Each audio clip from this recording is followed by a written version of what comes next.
Hello, everybody, and welcome to Gameverse, where we discuss all things Throne and Liberty. In this video, we will be discussing everything we know about the eighth weapon introduced to the game, the Spear, its potential release date, as well as other updates to the game because of the Spear's introduction. The first thing to note is the spear is going to be an incredibly unique weapon. Its uniqueness cannot be understated. As we go through a lot of things during the course of the video, you're going to see for yourself just how unique this weapon is going to be.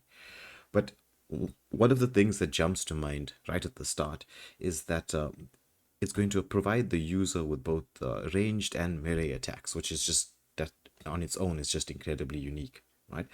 This is, of course, mimicking real life, where spears are both used in close combat and also thrown at a target. So it gets launched as a projectile.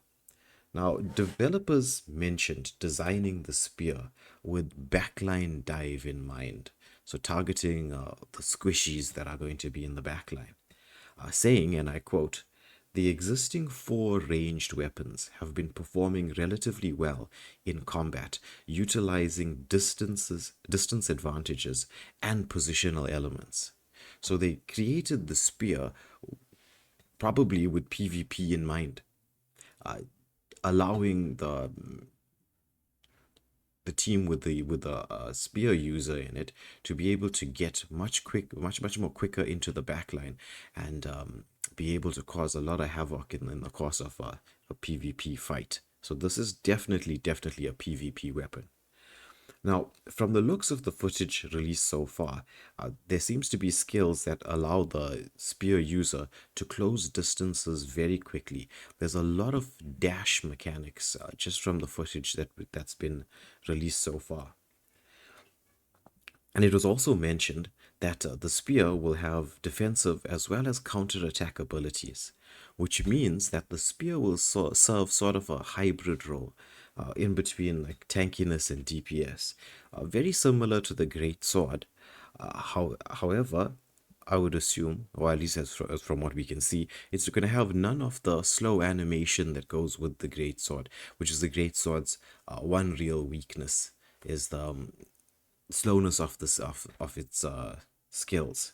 So the question is now, does this spell the end of Greatsword in PvP combat?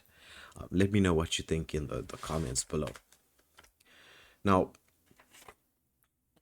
from here, we also need to know that there's going to be other unique mechanics. As I was saying previously, there's a lot of unique mechanics about the spear. One of the unique mechanics comes about when they talk about something known as Ember. So Ember is going to be an ability that is unique to the spear, and what it does is it applies a debuff called Ignition. So from the name Ignition, obviously it has something to do with fire, which means that possibly a good combination would be spear and staff. So you've got that debuff of Ignition, and then the fire skills that come in. A lot of fire skills, especially considering there's an entire tree in the weapon mastery for the staff that has to do with increasing fire damage. So that could potentially be a very strong combination. Now, the developers also spoke about certain skills. They obviously didn't describe everything and just release too much of information, but from what they've told us so far about the active skills firstly. So the active skills, they say that there is one active skill that can be used 5 times consecutively, and another one that pushes back enemies that are surrounding you. So you can just knock them all back.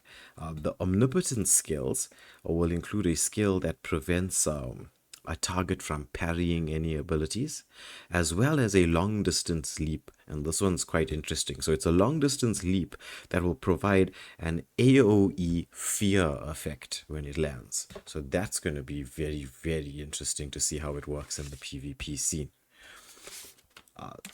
Onto the passive abilities that have been discussed so far. So the passive abilities, they say, there is one passive ability that allows the user to become stronger, so to obviously deal a greater amount of damage when using two-handed weapons, and another that increases resistances when using the mobility skills, which are obviously the skills that are going to be used to close the distance between yourself and your target. It was also mentioned that the skills will synergize with weakened stacks. So this means that you're probably going to have to stack up before you're going to have the ability to get the maximum output of damage. So it was also said, if you when you actually go through the notes, that and this again is one of the unique factors of the spear, is that when you reach full stacks, when you've applied all these debuffs and the debuffs have reached full stacks, your basic attack looks like it's going to have an extra ability, so that the moment you apply all those debuffs, you're going to get a special feature or special effect on your primary or basic attack, which is going to be extremely unique. I don't think any other weapon in the game does something like that. But if there is one, well, if you could let me know in the comments, that would be very appreciated. Now on to the weapon mastery. So there's three parts, obviously. As we all know, the charge tree has three parts. So the first one is mobility and defense, which, as the name suggests, will have all to do with closing down distances and providing the resistance that a user would need, so that when they do close down and they do jump into the backline, they don't get instantly burst. A destruction tree, to give you that extra bit of damage, and then again a very unique PvP tree. So it's a tree designed specifically for PvP, which so clearly you can see what the purpose of this weapon was with the developers. They had a clear idea in mind that this is a weapon that's going to be used for PvP. Now, we spoke a lot about the PvP side to the spear, but what about PvE? Can this be used in a PvE situation? Well, according to developers, there's a lot of AoE skills that come with the spear. A ton of AoE damage, including like the ones where we spoke about diving into the backline in the PvP situation, and it applies like a area knockback, area CC. Also, when you apply full stacks of your debuff ignition, it's gonna explode and do AoE effect, along with the ability, as it's being stated, that once you actually kill an enemy, it increases your attack speed, which is well, that's pretty crazy.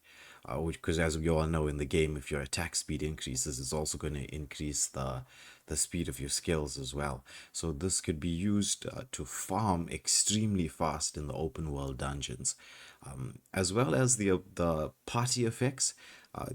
That like the spear comes with a lot of party effects, like it increases heavy attack chance, etc. for the party, so it can be used in the co-op dungeons as well when dealing with the bosses.